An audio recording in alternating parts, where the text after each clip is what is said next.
Well, actually, Bolivia is suffering very negative effects because of climate change.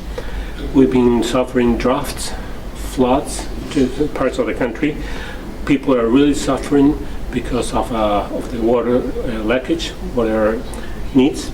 So we are, as a Bolivia, have defined a public policy, national public policy in the water sector. We have to work on the water sector, especially in the watersheds. So our project, which is being implemented by Helvetas Swiss Intercooperation and financed by SDC, the official Swiss Foundation Office, is working on, we have aligned to the government policy, the National Watershed Plan, which is related with the water sector, so we can work in this sector in terms of providing more visibility, more access to people's water.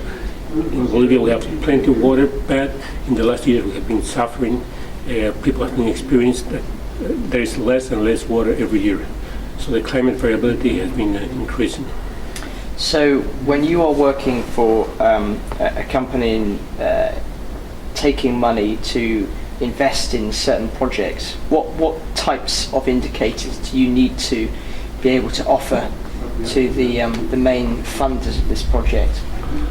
We have different types of indicators. We of course have these process indicators, so we can make sure that the project is doing fine.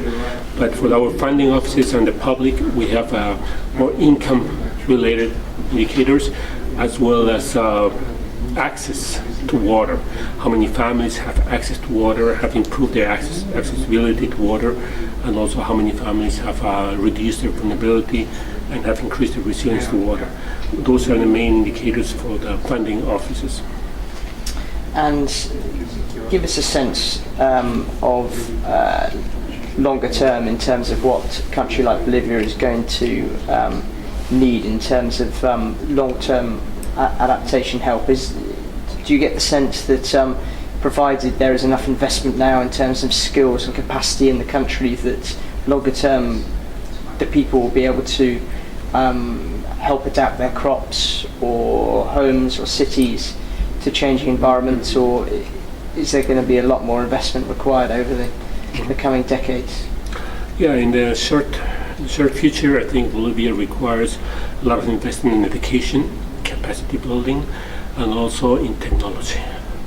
With one of the poorest countries in Latin America, we do require an innovative technology that will permit that people have a better productivity in their crops, and also more access to water, a better use of the water. Like I said before, we do have water, but we need to make a better use of the water, because there are some parts that have lots of water, they have floods, and other parts in the country that do not have water. So the short-term investment or medium-term investment also is this education and capacity building, as well as infrastructure and technology.